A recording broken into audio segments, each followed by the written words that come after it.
ओम श्री शिवाय नमस्तुभ्यं। हर हर महादेव। हर हर महादेव। आज है प्रदोष व्रत।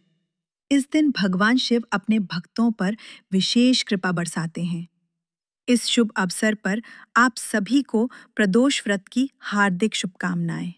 तो आइए आज के दिन हम सब मिलकर एक साथ प्रेम से कहें, हे भोलेनाथ, हमें भी अपने चरणों में स्थान देना, हमारे जीवन से दुख, कष्ट और बाधाएं दूर करना और अपने दिव्य आशीर्वाद से हमारे परिवार को सुरक्षित रखना। बुधवार के दिन जब भी प्रदोष व्रत आता है तो उसे बुध प्रदोष व्रत के नाम से जाना जाता है।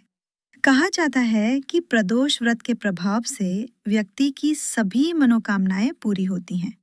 सूत जी के कथनानुसार त्रयोदशी का व्रत करने वाले को 100 गाय दान करने का फल प्राप्त होता है। साथ ही भगवान शिव और माता पार्वती का आशीर्वाद प्राप्त होता है। यदि आप प्रदोष व्रत करते हैं, बुध प्रदोष व्रत कथा जरूर सुने, वरना आपकी पूजा अधूरी रह सकती है। कथा शुरू करने से पहले आपसे यह अनुरोध है कि अगर आपको मेरी यह प्रस्तुति अच्छी लगे तो लाइक करें, कमेंट करें और शेयर करें और हमारे चैनल को सब्सक्राइब करें। समतापुर नगर में मधुसूदन नामक एक व्यक्ति रहता था। वह बहुत धनवान था। मधुसूदन का विवाह बलरामपुर नगर की सुंदर लड़की संगीता से हुआ था। एक बार मधुसूदन अपनी पत्नी को लेने बुधवार के दिन बलरामपुर गया। मधुसूदन ने पत्नी के माता-पिता से संगीता को विदा कराने के लिए कहा। माता-पिता बोले, बेटा, आज बुधवार है। बुधवार को किसी भी शुभ कार्य के लिए यात्रा नहीं करते। लेकिन मधुसूदन नहीं माना। उसने ऐसी शुभ-अशुभ की बातों को न मानने की बात कही। दोनों ने बैलगाड़ी से यात्रा प्रारंभ की। 2 कोस की यात्रा के बाद उसकी गाड़ी का एक पहिया टूट गया। वहां से दोनों ने पैदल ही यात्रा शुरू की। रास्ते में संगीता को प्यास लगी। मधुसूदन उसे एक पेड़ के नीचे बैठाकर जल लेने चला गया। थोड़ी देर बाद जब मधुसूदन कहीं से जल लेकर वापस आया तो वह बुरी तरह हैरान हो उठा, क्योंकि उसकी पत्नी के पास उसकी ही शक्ल सूरत का एक दूसरा व्यक्ति बैठा था।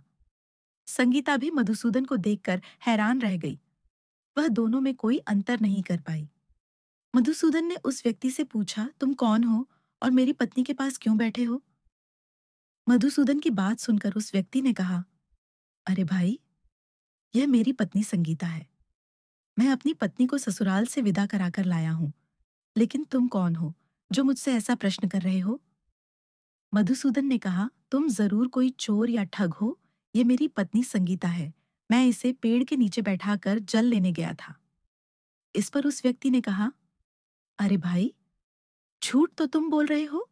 संगीता को प्यास लगने पर जल लेने तो मैं गया था। मैंने तो जल लाकर अपनी पत्नी को पिला भी दिया है। अब तुम चुपचाप यहाँ से चलते बनो, नहीं तो किसी सिपाही को बुलाकर तुम्हें पकड़वा दूंगा। दोनों एक दूसरे से लड़ने लगे।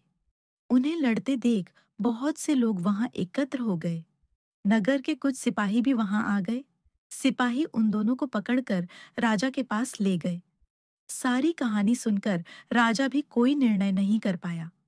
संगीता भी उन दोनों में से अपने वास्तविक पति को नहीं पहचान पा रही थी।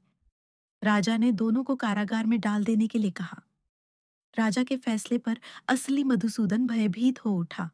तभी आकाशवाणी हुई, मधुसूदन, तूने संगीता के माता पिता की बात नहीं मानी और बुधवार के दिन अपनी ससुराल से प्रस्थान किया।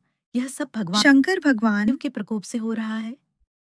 मधुसूदन ने भगवान शंकर भगवान से प्रार्थना की कि हे भगवान शंकर देव, मुझे क्षमा कर दीजिए। मुझसे बहुत बड़ी गलती हुई। भविष्य में अब कभी बुधवार के दिन यात्रा नहीं करूंगा और सदैव बुधवार को आपका व्रत किया करूंगा। मधुसूदन के प्रार्थना करने से भगवान बुधदेव ने उसे क्षमा कर दिया। तभी दूसरा व्यक्ति राजा के सामने से गायब हो गया। राजा और दूसरे लोग इस चमत्कार को देख हैरान हो गए। भगवान बुधदेव की इस अनुकंपा से राजा ने मधुसूदन और उसकी पत्नी को सम्मानपूर्वक विदा किया। कुछ दूर चलने पर रास्ते में उन्हें बैलगाड़ी मिल गई। बैलगाड़ी का टूटा हुआ पहिया भी जुड़ा हुआ था। दोनों उसमें बैठकर समतापुर की ओर चल दिए। मधुसूदन और उसकी पत्नी संगीता दोनों बुधवार को व्रत करते हुए आनंद पूर्वक जीवन यापन करने लगे।